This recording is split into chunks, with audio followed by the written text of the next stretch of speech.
दिन में खड़ा कर देगा, परंतु उसने अपनी देह के मंदिर के विषय में कहा।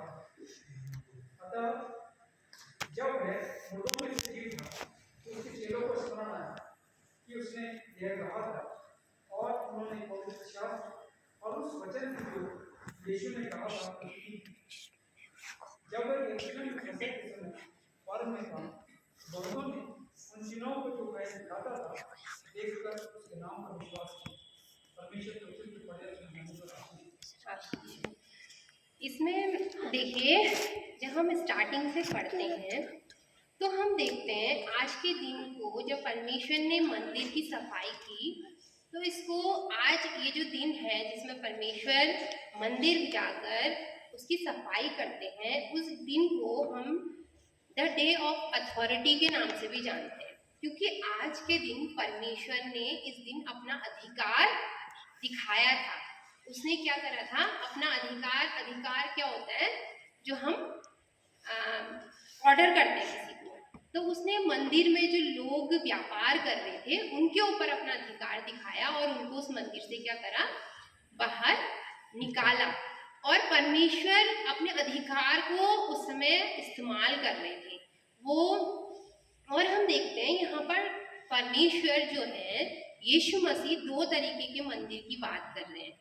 एक तो जो सांसारिक मंदिर है जो पत्थरों के द्वारा बना है, और उसको परमेश्वर ने, यीशु मसीह ने साफ करा। कैसे? वो जो बकरियां, भेड़ और गाय, ये सब चीजों को बाहर निकाल के उनकी मंदिर की क्या करी? सफाई करी।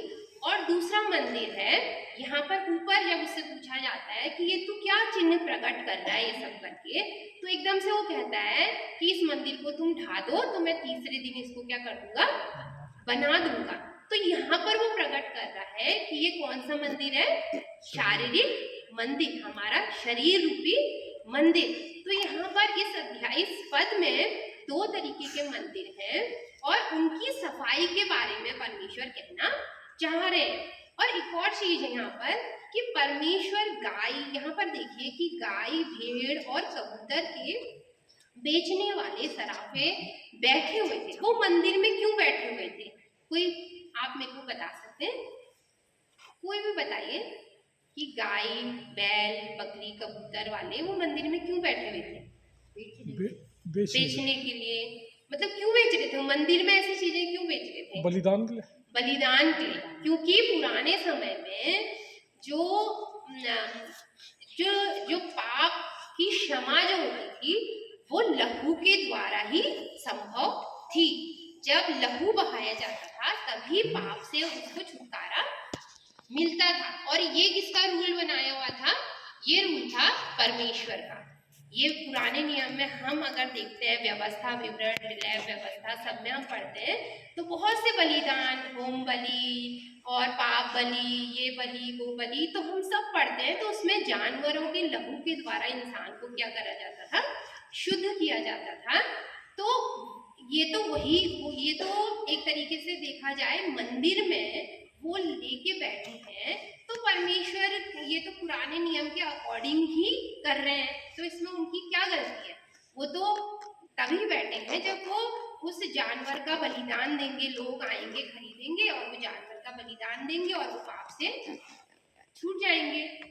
यहाँ पर एक और चीज हम देखते हैं कि यहाँ पर परमेश्वर ये बताना चाह रहे हैं, अपने अधिकार को प्रकट करना चाह रहे हैं कि अब ये बलिदान तुम्हारे किसी काम का नहीं है, ये लहू तुम्हारे किसी काम का नहीं है, क्योंकि जो मैं अपना लहू बहाकर तुम्हें क्या करूंगा? सदा के लिए शुद्ध कर दूंगा। क्योंकि पुराने समय में हर साल व्यक्ति चाहे पाप करे चाहे ना करे, उसे साल में एक बार बलिदान चर्च में चढ़ाना ही पड़ता था। यहाँ पर हम देखेंगे, जैसे इब्रानियों में पढ़ेंगे हम, कोई भी निकाल लीजिए, इब्रानियों 9।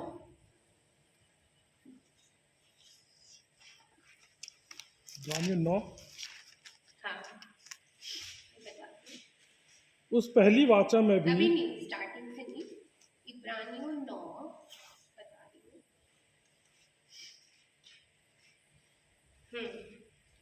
इसमें देखिए 17 से पढ़ लीजिए आप। क्योंकि ऐसी वाचा मरने पर पक्की होती है, और जब तक वाचा बांधने वाला जीवित रहता है तब तक वाचा काम की नहीं। इसलिए पहली वाचा भी बिना लहू के नहीं बांधी गई, क्योंकि जब मूसा सब लोगों को व्यवस्था की हर एक आज्ञा सुना चुका तो उसने बछड़ों और बकरों का लहू लेकर पानी और लाल ऊन और जूफा के साथ उस पुस्तक पर और सब लोगों पर छिड़क दिया और कहा, यह उस वाचा का लहू है जिसकी आज्ञा परमेश्वर ने तुम्हारे लिए दी है। और इसी रीति से उसने तंबू और सेवा के सारे सामान पर लहू छिड़का। सच तो यह है कि व्यवस्था के अनुसार प्रायः सब वस्तुएं लहू के द्वारा शुद्ध की जाती हैं, और बिना लहू बहाए पापों की क्षमा नहीं। नहीं, बिना लहू बहाए पापों की क्षमा नहीं। यहाँ पर देखिए इस इब्रानियों में मूसा का जिक्र है। जब मूसा नियम को लेके आया, उससे पहले कोई नियम रूल रेगुलेशन नहीं थे। जब 10 नियम आए उसके बाद मूसा ने क्या करा, बलिदान करा और उसके ऊपर सब लोगों के ऊपर, और जो वो परमेश्वर के लिए तंबू बनाते थे उसके ऊपर मेमने का लहू छिड़का। क्यों? उसके द्वारा सब वस्तुएं क्या होती थी, लहू के द्वारा शुद्ध होती थी। और यहाँ पर लिखा है कि बिना लहू बहाए पाप की क्षमा नहीं है। तो इन चीजों को बाहर निकालकर मंदिर से परमेश्वर यह बताना मांग रहे हैं कि अब ये लहू, हमारे पाप इतने बढ़ चुके हैं कि इस लहू के द्वारा क्या नहीं होंगे, साफ नहीं होंगे।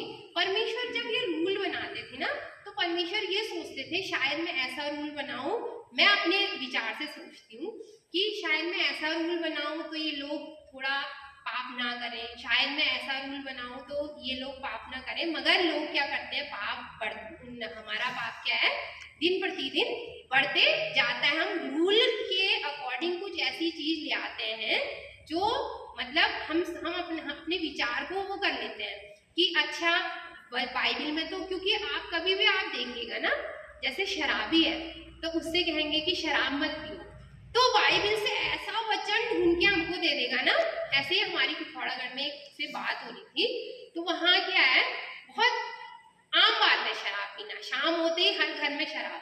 तो ऐसे ही मेरी किसी से बात हो रही थी कि शराब नहीं पीना चाहिए। उसने मेरे को वचन से एक ऐसा वचन आयत निकाल के दे दी कि क्या है, दुखी मनुष्य को शराब पीना क्या है, जरूरी है। मतलब उसको कोई वचन याद नहीं है, उसे वो याद है। तो ऐसे ही इंसान इन वचनों को तोड़ मड़ोड़ के अपने लायक का क्या कर देता है, बना देता है। तो यहाँ पर परमेश्वर बताना मांग रहे हैं कि ये जो बलिदान है, तुम्हारे पाप इतने बढ़ चुके हैं कि इसका कोई अब क्या है, यूज नहीं है। इसलिए वो मंदिर से उनको क्या कर रहे हैं, हटा रहे हैं। और यहाँ पर इससे आगे हम पढ़ेंगे 10 इसी में इब्रानियों 10 बाप उसकी 11वीं आयत से कुछ पद पढ़ दीजिए। हर एक याजक तो खड़े होकर प्रतिदिन सेवा करता है और एक ही प्रकार के बलिदान को जो पापों को कभी भी दूर नहीं कर सकते बार बार चढ़ाता है। परंतु यह व्यक्ति तो पापों के बदले एक ही बलिदान सर्वदा के लिए चढ़ाकर परमेश्वर के दाहिने जा बैठा, और उसी समय से इसकी बात जो रहा है कि उसके बैरी उसके पांव के नीचे की पीढ़ी बने, क्योंकि उसने एक ही चढ़ावे के द्वारा उन्हें जो पवित्र किए जाते हैं सर्वदा के लिए सिद्ध कर दिया है। और पवित्र आत्मा भी हमें यही गवाही देता है, क्योंकि उसने पहले कहा था। ये यहाँ पर हमने देखा कि पहले क्या होता था, बार बार बलिदान किया जाता था, मगर अब क्या है, परमेश्वर ने एक बलिदान दे दिया। और परमेश्वर यही बताना चाह रहे हैं ये सफाई के द्वारा कि अब जो मैं बलिदान देने जा रहा हूँ उससे तुमको बार बार अब बलिदान की जरूरत नहीं पड़ेगी। मगर क्या हम विचार करेंगे कि क्या परमेश्वर ने जब अपना बलिदान दे दिया और हमने उसको अपना उद्धारकर्ता मान लिया, हम एक बार शुद्ध हो गए, हमने कहा प्रभु अब से हम क्या करेंगे। ये मेरे संग बहुत बार होता है, बचपन से लेकर क्या है हमारे संग बहुत बार ऐसी घटनाएं घटती हैं। अब से तो हम बिल्कुल ऐसा गलत काम नहीं करेंगे, हमारे मुंह से किसी की बुराई नहीं होगी, ये नहीं होगा। मगर कुछ दिनों के बाद फिर वो गलतियां होती हैं। तो परमेश्वर का लहू क्या है, हमें शुद्ध करता है एक बार, मगर जब हम जानबूझ के कोई गलतियां करते हैं तो क्या परमेश्वर का लहू हमें साफ कर सकता है? तो यहाँ पर हम अब ये हम सबको अपने आप से क्वेश्चन पूछना है। अब यहाँ पर हम देखेंगे कि परमेश्वर ने इन सारी चीजों को मंदिर से बाहर निकाला। ये कौन सा मंदिर है? सांसारिक मंदिर। इस मंदिर से परमेश्वर ने सारी गंदगी को बाहर निकाल दिया। किसके द्वारा? क्या करा उसने? यहाँ पर हम 15वीं आयत में पढ़ेंगे। तब उसने रस्सियों का कोड़ा बनाकर सब भेड़ और बैल को मंदिर से बाहर निकाल दिया। किसके द्वारा निकाला? रस्सियों के कोड़े। रस्सी का कोड़ा बनाकर। यहाँ पर पहले तो हमने देखा 2 मंदिर हैं। कौन से मंदिर? सांसारिक और शारीरिक, हमारा शरीर रूपी मंदिर। फिर हमने देखा कि दोनों की सफाई भी एक ही जन कर सकता है। कौन? यीशु मसीह। 2 चीज कॉमन हो गई। हम क्वेश्चन आंसर करते हैं ना तुलनात्मक, तो ये भी वही है। तो परमेश्वर ने दोनों मंदिर की सफाई करने का अधिकार भी किसको है? यीशु मसीह को। फिर उसने किस चीज से सफाई करी? कोड़े रूपी रस्सी को क्या बनाया उसने? कोड़ा बनाया और उन चीजों को बाहर निकाल दिया। क्योंकि ये कोड़े का भी एक बहुत वो है, इम्पोर्टेंट रोल है, जिसको हम पढ़ेंगे भजन संहिता 89 उसकी 30वीं आयत।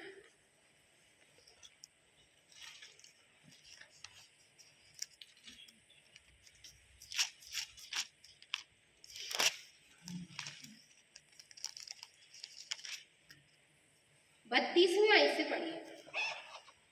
परंतु मैं अपनी करुणा उस पर से न हटाऊंगा और न सच्चाई त्याग कर झूठा ठहरूंगा। मैं अपनी वाचा ना तोड़ूंगा और जो मेरे मुंह से निकल चुका उसे ना बदलूंगा।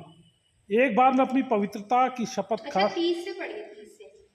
यदि उसके वंश के लोग मेरी व्यवस्था को छोड़ें और मेरे नियमों के अनुसार ना चलें, यदि वे मेरी विधियों का उल्लंघन करें और मेरी आज्ञाओं को न मानें, तो मैं उनके अपराध का दंड सोंटे से और उनके धर्म का दंड कोड़ों से दूंगा। हाँ, यहाँ पर लिखा है कि मैं उनका दंड किस चीज से दूंगा? सोटों से और कोड़ों से दंड दूंगा, जो मेरी विधियों को नहीं मानेंगे। और यहाँ पर तो हम देख रहे हैं कि परमेश्वर ने मंदिर की सफाई कर दी। किससे? कोड़े से, रस्सी का कोड़ा बनाकर उन चीजों को बाहर निकाल दिया। मगर अब जो हमारा शरीर रूपी मंदिर है, उसकी सफाई हम कैसे करें? उसमें क्या चीज ऐसी है जो गंदी है? ये हम सब अपने अपने बारे में सोचेंगे, क्योंकि मैं अपने बारे में जानती हूँ और आप लोग अपने बारे में जानते हैं। क्योंकि हम जो है अपने हाथों से जो पाप करते हैं, वो पहले हमारे क्या होता है? विचारों में होता है पाप। तो विचारों को हमें क्या करना है? शुद्ध करना है। और परमेश्वर ने जैसे मंदिर की सफाई करी कोड़ों के द्वारा, उसने खुद वो कोड़े खाए, क्योंकि परमेश्वर ने भी कोड़े खाए, और हमारे शरीर रूपी मंदिर को क्या करा? साफ करा। हमारे शरीर रूपी मंदिर को साफ करने के लिए उसने हमको कोड़े नहीं मारे। उसने किस पे कोड़े लिए? अपनी देह पे, अपने शरीर पे, ताकि हमारा जो शरीर रूपी मंदिर है वो क्या हो जाए? साफ हो जाए। अब मैं आप लोगों का ध्यान ले जाती हूँ पुराने नियम में। जो सबसे पहला पाप हुआ था वो क्या हुआ था? हवा से हुआ था। अब जब मैं छोटी थी ना, तो हमारे पड़ोस में एक लेडी रहती थी, पास्टर की वाइफ। तो वो हमको बहुत बाइबल की बातें बताती थी। तो हम अकेले में मैं सोचती थी कि क्यों हवा ने फल खाया होगा, क्यों खाया होगा, उनकी वजह से क्या हो गया? हमको इतने परेशानियां हो गई। देखो यीशु मसीह आएंगे, कहीं हम यहीं, क्योंकि छोटे बच्चे होते ना, मैं संडे स्कूल में भी ये बात बता रही थी, तो बच्चे कहते हैं हाँ मैम, हम भी यही सोचते हैं कभी कभी कि ऐसा क्यों हवा ने करा। तो ये जो पहला पाप हुआ वो किसके द्वारा हुआ? हवा के द्वारा हुआ। मगर उसके किसके? विचारों के द्वारा। शैतान ने किसमें कार्य करा? उसके विचारों में। क्योंकि वो फल तो रोज देखती थी, क्योंकि उसी बगीचे में वो रहती थी। तो शैतान ने उसका क्या करा? ब्रेन वॉश करा। बातें करके उसका ब्रेन क्या करा? वॉश करा और उसके विचारों को बदला। क्योंकि जब हम साइंस में जो पढ़ते हैं कि हमारे बॉडी को क्या ऑर्गन कंट्रोल करता है? ब्रेन। तो सबसे पहले शैतान भी हमारे ब्रेन में वर्क करता है, वो हमारे विचारों को बदलता है। हमारे विचारों में कार्य करता है। तो हमें यीशु मसीह चाहते हैं कि हम अपने शरीर रूपी मंदिर को साफ कहाँ से स्टार्ट करना अपने विचारों से। फिर हम पढ़ेंगे, फिर हम जाएंगे जहाँ पर नूह ने जहाज बनाया, इसको हम पढ़ लेंगे, उत्पत्ति 6:5।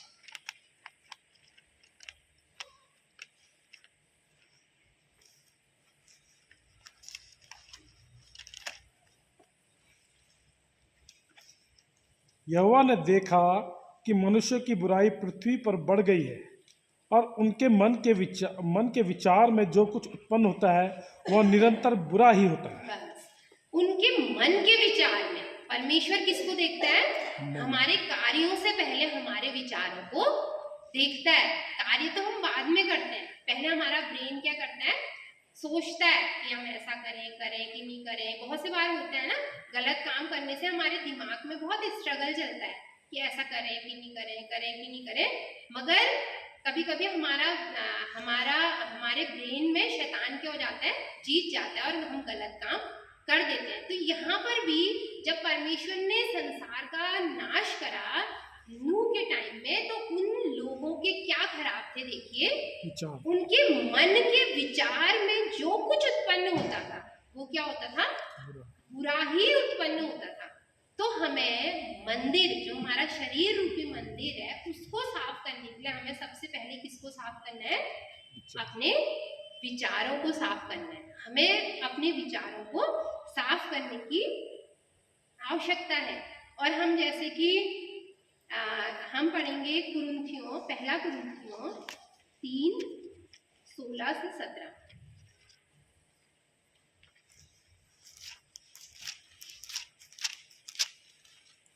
क्या तुम नहीं जानते कि तुम परमेश्वर का मंदिर हो और परमेश्वर का आत्मा तुम में वास करता है? यदि कोई परमेश्वर के मंदिर को नष्ट करेगा तो परमेश्वर उसे नष्ट करेगा, क्योंकि परमेश्वर का मंदिर पवित्र है और वह तुम हो। हाँ, यहाँ पर साफ साफ बताया गया है कि क्या तुम नहीं जानते कि तुम किसका मंदिर हो? परमेश्वर का मंदिर हो। अगर जो इस मंदिर को नाश करेगा तो परमेश्वर उसको नाश करेगा। तो आज आवश्यकता है हमें अजीजों कि हम अपने विचारों को सबसे पहले शुद्ध करें, ताकि हमारा जो शरीर है वो शुद्ध हो सके। बहुत टाइम से मेरे अंदर एक दोष था, जब मैं आपको ये शेयर करूंगी कि जब हम स्टार्टिंग में जब ये फोन चले थे, जिसमें बाइबल भी क्या हो जाती थी? इंस्टॉल हो जाती थी, उसमें डाउनलोड हो जाती थी। बहुत स्टार्टिंग हो गए, कम से कम बहुत साल हो गए। तो अजय ने सबसे पहले बाइबल इंस्टॉल करी उसमें। तो मैंने अजय से कहा, अजय आप बाइबल इसमें डाल रहे हैं, बाइबल तो बहुत पवित्र है और देखो पुराने नियम में हम पढ़ते हैं तो वचन के लिए बहुत रूल रेगुलेशन है। वचन हम ऐसे नहीं पकड़ सकते हैं, वचन बहुत पवित्र है। तो हम जब भी हम वचन की कुछ ऐसी बातें हमें मिलती है ना, तो हम आपस में शेयर करते हैं। तो अजय फिर बताते हैं, फिर मैं बताती हूँ, तो आपस में हम वचन की बातें बहुत शेयर करते हैं। अगर मुझे कुछ नया मिलता है तो मैं अजय को बताती हूँ, और अजय को कुछ नया मिलता है तो वो मुझे बताते हैं। तो फिर मैंने कहा, अजय आप इनको बाइबल को फ़ोन में इंस्टॉल कर रहे हैं, वह फ़ोन में तो बहुत से ऐसी गलत बातें आ जाती हैं, उसमें बहुत से जोक्स होते हैं गंदे, बहुत सी ऐसी बातें होती हैं। संसार का क्या है, वो एक रूप से डस्टबिन है। तो क्या हमें ये बाइबल जो बहुत पवित्र है इस फ़ोन में रखनी चाहिए? तो अजय ने कहा नहीं, वो तू सही कह रही है। तो उन्होंने उसी समय क्या कर दिया, डिलीट कर दी। तो आज क्या है, ये तो मेरे थॉट है, हो सकता है कि किसी की नज़रों में वो क्या हो, सही हो, क्योंकि हर एक का विचार क्या होता है, अलग अलग होता है। परमेश्वर क्या है, हर एक की ज़रूरत के अकॉर्डिंग ही उससे बात करता है। वचन से हर एक की जो आवश्यकता है, जिसको जो चीज़ की आवश्यकता है, वो वचन के थ्रू उसके अकॉर्डिंग ही बात करता है। हो सकता है वो हमारी ज़रूरत थी कि हम अपने वचन को पवित्र जगह पे रखें, अपने फ़ोन पे ना रखें।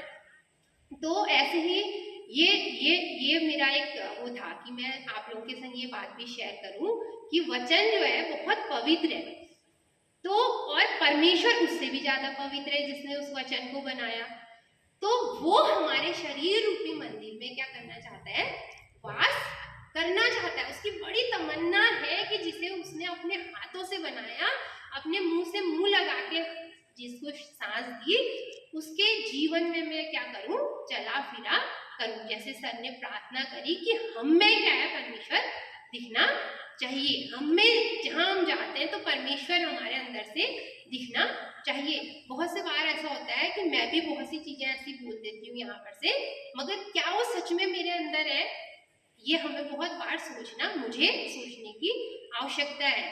तो लोग क्योंकि हमको सुनते हैं पुलपिट से और बाहर जाके क्या कहते हैं, आज उसने ऐसा बोला, उसके जीवन में तो ऐसा नहीं है। तो हमें क्या है, अपने विचारों को क्या करना है, शुद्ध करना है और ये कोशिश करनी है कि हमारे अंदर परमेश्वर अपना क्या बना ले, आज मंदिर बना ले। क्योंकि संसार के मंदिर में परमेश्वर रहना नहीं चाहता, वो रहना चाहता है, इससे भी उसका लगाव है। क्योंकि कहते हैं कि वचन बताता है पुराने नियम में कि जो ये चर्च का जो नक्शा है वो स्वर्ग की छवि है। स्वर्ग में जो परमेश्वर का भवन है उसकी छवि है, उसकी छाया है, जो नक्शा सुलेमान को दिया गया था। तो उससे भी लगाव है, मगर उससे कहीं ज्यादा परमेश्वर को इस शरीर रूपी मंदिर से लगाव है। तो आज हमें जरूरत है कि हम इसे क्या करें, गंदा ना करें। चलिए मैं आपको एक छोटी सी कहानी बताऊंगी जिसका इससे कहीं से कहीं तक कोई जोड़ नहीं है। मतलब मैं एक दूसरी कहानी बताऊंगी आपको। एक लड़का था, तो वो जब छोटा था, ये मेरे को मेरी बहन ने बताई थी बहुत टाइम पहले, तो मैं आपके संग शेयर करूंगी। तो एक लड़का था, वो तो बहुत परमेश्वर की नजदीकी में रहता था, बहुत परमेश्वर के संग रहता था।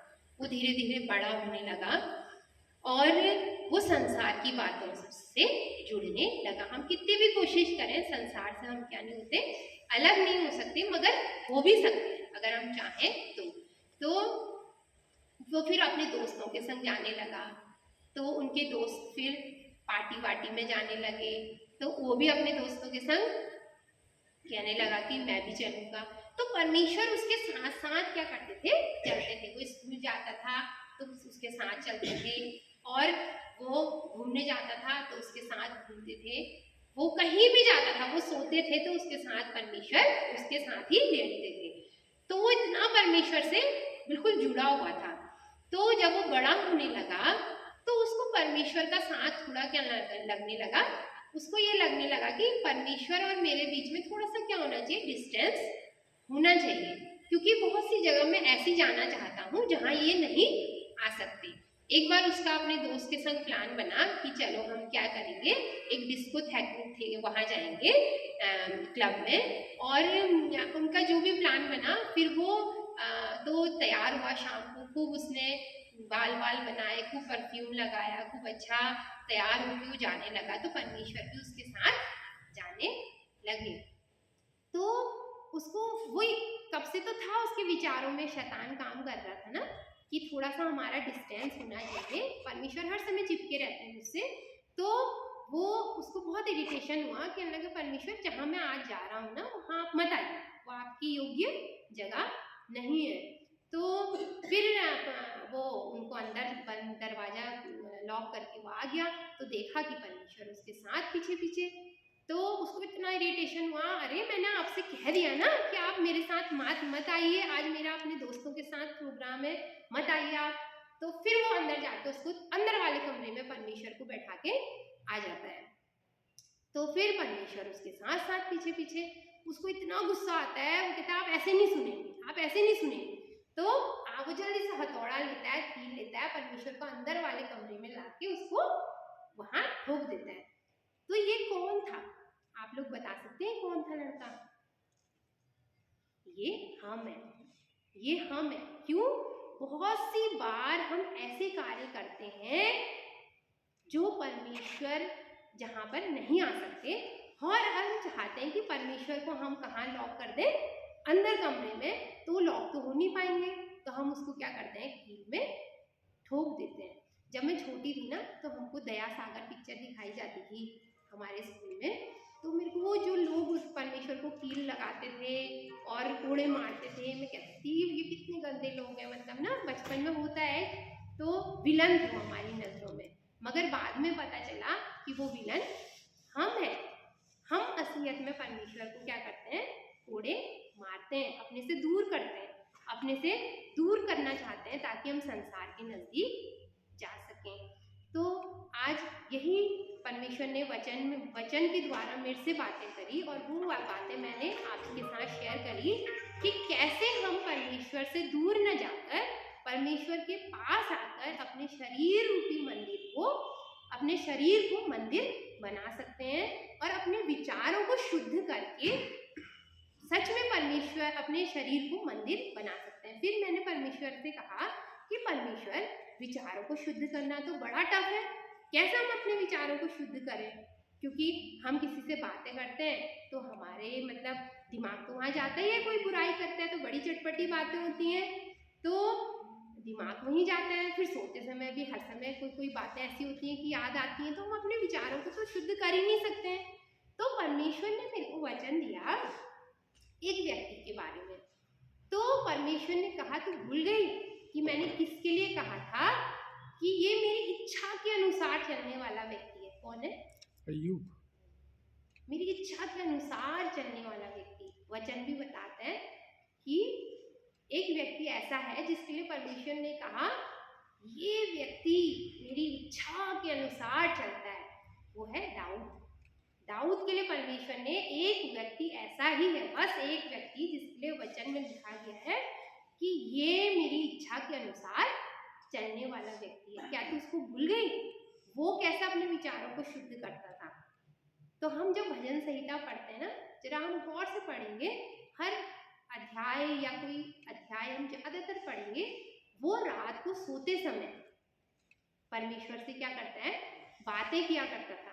अपने विचारों को, अगर उससे दिन भर में कोई ऐसी गलतियां हुई, सोते समय वो अपने विचारों को क्या करता था, शुद्ध करता था कि प्रभु हाँ मैंने दिन में वैसा करा, हाँ ये करा वो करा, मेरे पापों से मुझे, वो बिछौना उसका क्या होता था, लिखा है उसका बिछौना भीग जाता था आंसुओं से। तो हम अपने विचारों को शुद्ध करना बहुत ईजी है अगर हम सोते समय फालतू की बातें ना सोचकर अपने विचारों को शुद्ध करने की कोशिश करें। कैसे? जैसे दाऊद करता था। परमेश्वर ने उसके लिए कहा कि ये मेरी इच्छा के अनुसार चल। जब मैं ये वचन पढ़ती हूँ ना, जब ये आई मैं पढ़ती हूँ ये मेरी इच्छा के अनुसार, तो मेरे को ना ये होता है कि काश परमेश्वर मेरे लिए भी ऐसा कहें। मगर हम बहुत परमेश्वर से दूर हैं। मगर हम कोशिश करेंगे, मैं कोशिश करूँगी, और मैं आपके बारे में नहीं जानती कि अंदर से, क्योंकि हम संसार में हम एक दूसरे के से चीज़ें क्या कर सकते हैं, छुपा सकते हैं। हम अच्छे बन सकते हैं दूसरों की नज़रों में, मगर हमारी असलियत कौन जानता है? पिता परमेश्वर। तो हम हमारे लिए भी परमेश्वर कह सके कि ये मेरी इच्छा के अनुसार चलने वाला व्यक्ति है। और हम भी काश अपने शरीर को क्या बना सकें, मंदिर बना सकें, अपने विचारों को शुद्ध करके। जैसे परमेश्वर ने कोड़े लगाकर उन भेड़ बकरियों को, उन गंदी चीज़ों को, क्योंकि वो अब मनुष्य के पाप को शुद्ध नहीं कर सकती थी, वो एक व्यापार बन गया था ना, क्योंकि लोग मनचाहे पैसे लेकर इन चीज़ों को बेचा करते थे। हम आजकल देखते हैं ना कि वचन भी क्या बन चुका है, व्यापार बन चुका है। जिसकी जॉब नहीं लगती ना, वो क्या करता है, आजकल वो वचन पकड़ लेता है। और वचन, एक ऐसे ही पास्टर हमारे घर में आए और चलिए सिस्टर मैं आपके लिए प्रार्थना करूँगा। तो मैंने कहा हाँ प्रार्थना, क्योंकि मैं नाम इसलिए नहीं ले रही हूँ क्योंकि हम किसी को जज नहीं कर सकते, वो अंदर से कैसा हम नहीं कह सकते, मगर मुझे जो लगा अपने एक्सपीरियंस में बता रही हूँ। तो चलिए सिस्टर मैं आपके लिए प्रार्थना करूँगा। और दुआ में वो कहते हैं कि आपको जो भी अगुवाई हो वो आप दीजिए। तो उसको पहले क्या है, पैसों का, पैसे मुझको मिले। तो आज क्या है, वह जैसे पुराने समय में यीशु मसीह ने वो व्यापारियों को बाहर क्यों निकाला, क्योंकि वो पाप बलिदान जो दिया जाता था उसका मन चाहा पैसा लेकर वो याजक भी व्यापार करते थे, वो व्यापारी भी व्यापार करते थे, और जो पाप बलि चढ़ाने जाते थे वो भी व्यापार करते थे, मोल भाव करते थे। तो वही चीजें आज हुई हैं। तो हमें इन सब चीजों से क्या है, अपने आप को बचाना है। हम कैसे बच सकते हैं? हम ऐसे बच सकते हैं जब हम इस वचन को अपने अंदर उतार लें। जब हमें वचन की नॉलेज होगी, वचन का ज्ञान होगा, तो हम इन सांसारिक फ्रॉड से क्या हो सकते हैं, बच सकते हैं। तो आज आवश्यकता है कि हम अपने आप को बचाएं, अपने परिवार को बचाएं, और हमारे पड़ोस में लोग हमसे क्या सीख रहे हैं, हमारे आसपास के लोग हमसे क्या सीख रहे हैं, ये हमारे अंदर दिखना चाहिए। तो यही परमेश्वर इस वचन के द्वारा आपको बहुत आशीष दे, आपके परिवार में बहुत आशीष दे। आइए हम आंखें बंद करेंगे और थोड़ी देर आंखें बंद करके अपने अपने हर एक उन बातों को, जो बातें हमको परमेश्वर से दूर करती हैं, उसके बारे में हम सोचेंगे कि कौन सी ऐसी बात है जिसको आज हमें अपने शरीर रूपी मंदिर से बाहर निकालना है। क्योंकि इन चीज़ों की वजह से परमेश्वर ने अपने शरीर में कोड़े खाए ताकि हमारा शरीर रूपी मंदिर शुद्ध हो सके। तो वो कौन सी चीज़ें हैं जिसको हमें अपने शरीर से बाहर निकालने की आवश्यकता है? क्या वो हमारी सोच है? क्या वो हमारी भावनाएं हैं? क्या वो हमारे कार्य हैं जिनको आज हमको कोड़े मार के बाहर निकालने की आवश्यकता है? 2 मिनट के लिए हम थोड़ी शांति से अपने जीवन के बारे में सोचेंगे। न जाने जाने अनजाने में हमसे बहुत सी ऐसी गलतियां होती हैं जिससे हमारा शरीर रूपी मंदिर गंदा हो जाता है। हमें आवश्यकता है आज के दिन, जब मंदिर की सफाई हुई थी, तो आज हम अपने शारीरिक मंदिर की सफाई करें। और पास तेरे आना चाहती हूँ मैं, पवित्र स्थान में तेरे चेहरा तेरा निहारने, कितना खूबसूरत है तू, तू